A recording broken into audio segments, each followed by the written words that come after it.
Hi, this is Brad, and welcome to Brad English Podcast, your daily English listening podcast helping you speak English naturally.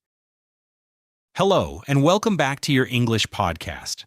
I am really happy you are here today because this episode is going to be one of the most useful things you have ever listened to. Today, we are going to go through 100 sentences together, not just any sentences. These are the sentences that come up again and again in real English conversations. They are the kind of sentences that native speakers use every single day. And they are exactly the sentences you need to sound natural, confident, and fluent. Now, you do not need to memorize all 100 sentences at once. The goal today is simple. You listen to each sentence, you understand the idea behind it, and you let it become familiar. When something becomes familiar, it stops feeling foreign. It starts feeling like yours. That is how language learning works. It is not about studying harder. It is about spending more time with the language until it feels like home. So take a deep breath, get comfortable, A1-A2, and let us get started with the first group of sentences. These are the sentences that will open every door for you in English. The very first thing that happens in any English conversation is a greeting, and most learners get nervous right at this moment. The good news is that introductions in English are actually very simple, and once you have practiced a few key sentences, you will feel completely comfortable. Start with the most basic sentence. Hello. My name is your name, and I am from your country. This sentence is enough to open any conversation anywhere in the world. You do not need a complicated introduction. You just need a clear, warm, and confident one. After your name and where you are from, the next most useful thing you can say is what you do. Something like, I work as a teacher, or I am a student at university, or I run a small business. These sentences immediately give the other person something to respond to. And that is how a real conversation begins. You are not just introducing yourself, you are opening a door. You are giving the other person a reason to ask you another question. There are also a few sentences that help when you do not understand something. For example, sorry, could you say that again? Or can you speak a little slower, please? These are not signs of weakness. They are signs of intelligence.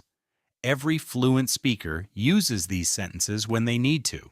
Knowing how to ask for help inside a conversation is one of the most powerful tools you can have in English. One of the hardest things for English learners is not starting a conversation, but keeping it going. You say hello, you introduce yourself, and then there is a silence. You do not know what to say next. This is where small talk sentences become incredibly important. Small talk is the light, friendly conversation that fills the space between two people. It is not deep or serious. It is just warm and human. Sentences like, how was your day? Or what do you do for fun? Or have you been here before? Are small talk sentences, and they work in almost any situation. The trick with small talk is to always give the other person something back. For example, if someone asks you, how are you? Do not just say, fine, thank you. Say, I am good, thank you. It has been a busy week, but a good one. I guess be now again. How about you? That extra little sentence pulls the other person back into the conversation. It shows you are interested. It shows you are engaged. And it makes the conversation feel natural and easy instead of stiff and awkward. You should also learn a few transition sentences that help you move from one topic to another. Things like, that reminds me of something. Or, actually, speaking of that, I wanted to ask you. Or, by the way, have you ever tried? These small phrases are what make a conversation flow. They are the invisible connections between ideas, and learning them will make your English sound much more natural and effortless. One of the best topics to practice in English is your daily routine, because it is something you already know perfectly. You do not need to search for ideas. You do not need to look up facts. You just need to describe what you already do every single day, and the words for that are not complicated at all. Start with simple sentences like, I usually wake up at 7 in the morning, or I make coffee before I do anything else, or I check my messages while I eat breakfast. These are real sentences that real people say every day. What makes routine sentences so powerful for your learning is that they use very common verbs in the present simple tense. Verbs like wake up, get dressed, have breakfast, leave the house, take the bus, arrive at work. When you practice these verbs in the context of your own morning, they stop being vocabulary items on a list, and they start being part of your real life. That connection between language and your personal experience is what makes words stick in your memory. Try to add a little bit of detail to your routine sentences as well, because detail is what makes conversation interesting. Instead of just saying, I eat breakfast, try saying, I usually eat toast and eggs for breakfast. And I always try to eat at the kitchen table instead of in front of my phone. That one extra detail paints a picture. It makes the listener feel they know you a little better. And the more specific and personal your English becomes, the more natural and confident it will sound to anyone who hears it. The evening part of your routine is just as important to practice as the morning, and it often leads to much more interesting conversations because it involves your personal choices, your hobbies, and the things you do just for yourself. Sentences like, after work, I usually cook dinner at home, or in the evenings, I like to read or watch something on television, or I try to go for a short walk before bed because it helps me relax, are all wonderful sentences that reveal something real and personal about who you are. Free time sentences are also a fantastic way to connect with other people. Because everyone has things they enjoy doing outside of work and responsibilities. When you can say clearly, I am really interested in photography, or I've been learning to cook recently, or I spend a lot of my free time reading about history, you are giving the other person a real glimpse into your world. These sentences build connection, and connection is the whole point of language. You are not just practicing English, you are practicing being a person in another language. A very useful phrase to know for this part of the conversation is, I have been doing this for a while. It sounds natural, and it tells people you have some experience with something. You might say, I have been running 3 times a week for about 2 years now, or I have been trying to learn English seriously for about 6 months. These sentences show commitment and consistency, and they always make a good impression on the person you are speaking with. Evening and free time sentences might seem like simple small talk, but they are actually some of the most revealing and memorable things you can say. Whether you use English at work, at school, or in professional situations, having a good set of clear and confident sentences is absolutely essential. The workplace has its own language, and while it does not need to be complicated, it does need to be polite, clear, and professional. Sentences like, could you send me that information when you have a moment?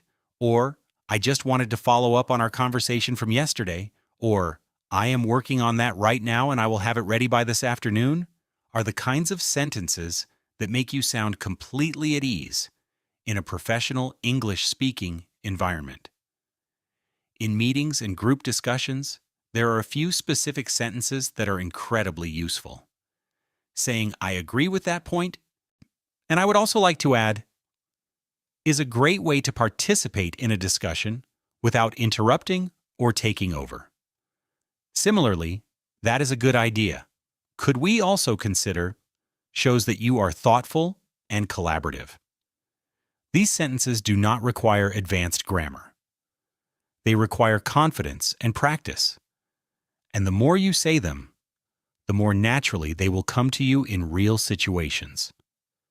In a classroom or learning environment, the sentences you need are slightly different but equally important. Being able to say, I am not sure I understood that completely. Could you explain it in a different way? Shows that you are engaged and serious about learning. Or saying, I have a question about something we discussed earlier, shows that you are paying attention and thinking deeply. These sentences position you as a strong, active learner. En zal bij uitstekend leren by, and they will earn you respect from any teacher or professor regardless of your current level of English.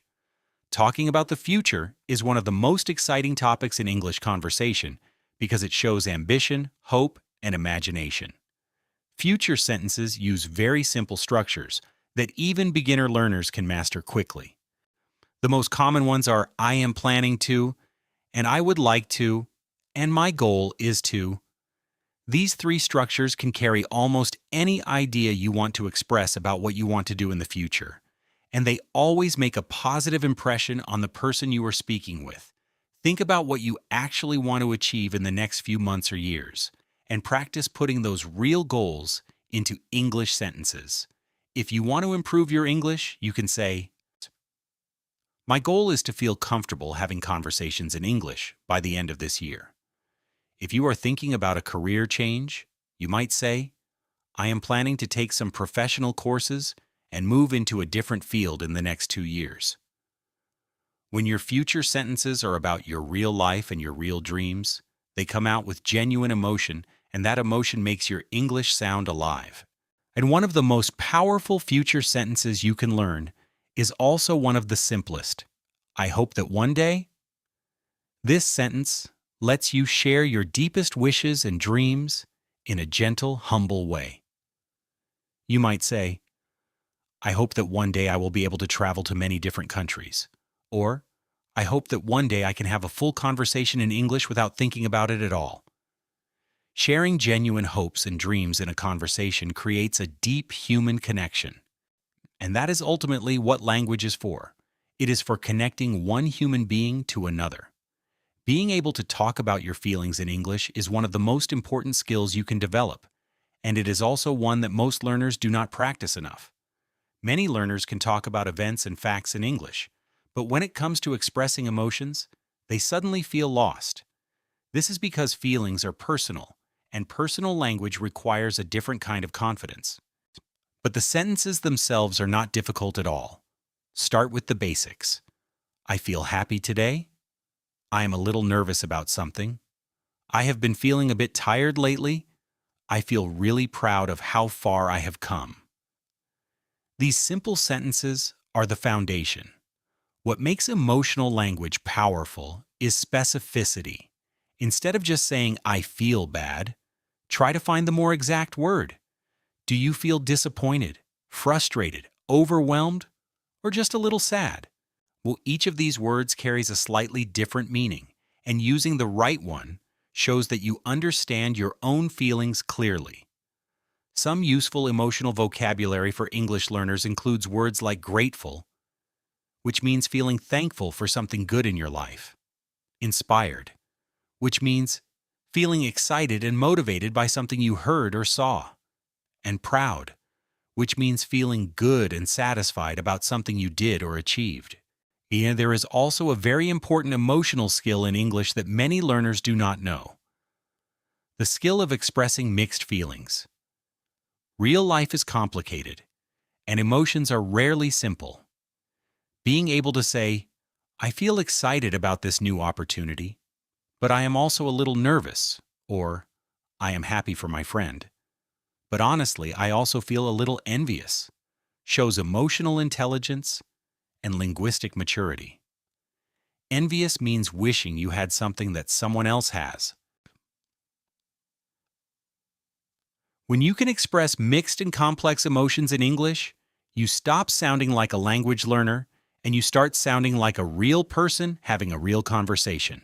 Sharing your opinion in English is a skill that will serve you in every area of your life, from casual conversations with friends to professional discussions at work. The most important thing to know is that in English conversation, especially in professional or international settings, our opinions are usually expressed politely and with some softening language. Instead of saying, you are wrong, English speakers tend to say, I see it a little differently, or I am not sure I completely agree with that. These phrases allow you to disagree without creating conflict or damaging the relationship. To agree with someone, you have many options. Beyond just saying yes, you can say things like, what, that is exactly how I see it too. or I completely agree with you on that, or you make a really good point. These phrases are warm and affirming, and they encourage the other person to keep sharing. In a good conversation, both people feel heard and respected, and using agreement phrases well is a big part of creating that feeling. Even partially agreeing is an important skill.